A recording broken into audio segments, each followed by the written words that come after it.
बहुत समय पहले की बात है। एक छोटे से गांव में आरव नाम का युवक रहता था। वह बहुत गरीब था। उसके पिता बूढ़े हो चुके थे और माँ अक्सर बीमार रहती थी। घर की सारी जिम्मेदारी आरव के कंधों पर थी। आरव दिन रात मेहनत करता, लेकिन फिर भी उसके जीवन में परेशानियां कम नहीं होती थी। कभी काम छूट जाता, कभी पैसे खत्म हो जाते, तो कभी लोग उसका मजाक उड़ाते। धीरे धीरे आरव के मन में यह बात बैठ गई कि वह जीवन में कभी सफल नहीं हो सकता। एक रात वह नदी किनारे बैठा रो रहा था। उसके मन में निराशा भरी हुई थी। तभी दूर से एक शांत प्रकाश दिखाई दिया। कुछ ही देर में उसने देखा कि एक संत अपने शिष्यों के साथ उसकी ओर आ रहे हैं। वह संत थे गौतम बुद्ध। बुद्ध ने उसके पास बैठकर पूछा, वत्स, तुम्हारे मन में इतना दुख क्यों है? आरव बोला, गुरुदेव, मैं थक गया हूँ। जितनी मेहनत करता हूँ, उतनी ही परेशानियां बढ़ जाती हैं। लगता है भगवान भी मेरा साथ नहीं देते। बुद्ध शांत स्वर में बोले, क्या तुम सच में हार गए हो या तुम्हारा मन हार गया है? आरव चुप हो गया। पहला सबक, मन की शक्ति। अगली सुबह बुद्ध आरव को जंगल में ले गए। वहाँ एक छोटा पौधा पत्थरों के बीच उग रहा था। बुद्ध ने पूछा, बताओ, यह पौधा इतने कठोर पत्थरों के बीच कैसे बढ़ रहा है? आरव बोला, क्योंकि इसमें जीने की इच्छा है। बुद्ध मुस्कुराए। ठीक यही बात इंसान पर भी लागू होती है। कठिनाइयां पत्थरों की तरह होती हैं।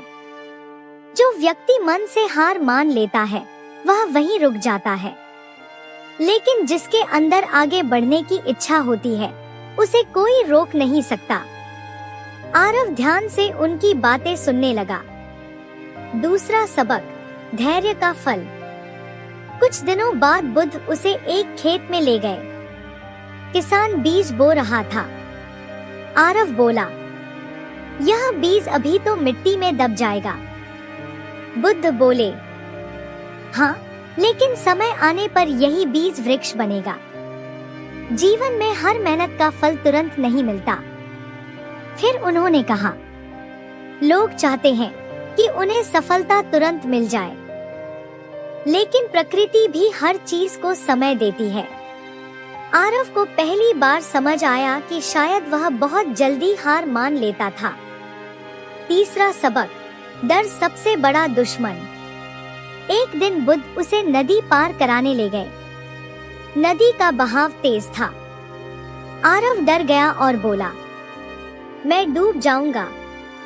बुद्ध ने उसका हाथ पकड़कर कहा, डूबने का डर तुम्हें नदी पार करने से रोक रहा है। याद रखो, जीवन में अधिकतर लोग असफल इसलिए नहीं होते क्योंकि वे कमजोर हैं, बल्कि इसलिए क्योंकि वे कोशिश करने से डरते हैं। धीरे धीरे आरव ने साहस किया और नदी पार कर ली। उसके चेहरे पर आत्मविश्वास साफ दिखाई दे रहा था। चौथा सबक, क्रोध और तुलना।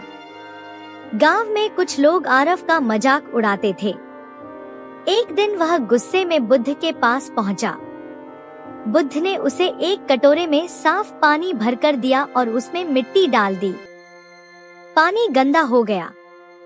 फिर थोड़ी देर बाद मिट्टी नीचे बैठ गई और पानी फिर साफ दिखने लगा।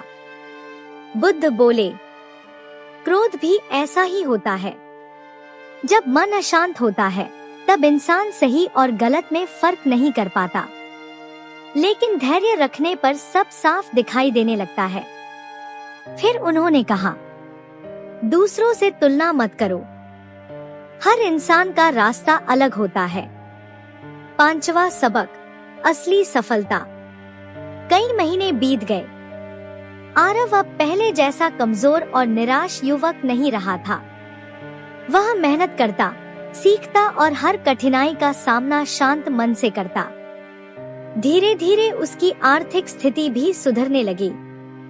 लोग उसकी इज्जत करने लगे। एक दिन उसने बुद्ध से पूछा, गुरुदेव, क्या अब मैं सफल हो गया हूँ? बुद्ध मुस्कुराए और बोले, सफलता केवल धन कमाने का नाम नहीं है। असली सफलता वह है जब इंसान कठिन परिस्थितियों में भी अपने मन की शांति और विश्वास को न खोए। आरव की आंखों में आंसू आ गए। उसे समझ आ गया था कि जीवन की सबसे बड़ी जीत बाहर नहीं, बल्कि अपने मन के अंदर होती है। कहानी की सीख, जो मन से हार जाता है वही सच में हारता है। धैर्य और लगातार प्रयास सफलता की कुंजी है। डर को हराने का तरीका है पहला कदम उठाना। क्रोध और तुलना इंसान की शांति छीन लेते हैं। असली सफलता मन की शांति और आत्मविश्वास में है।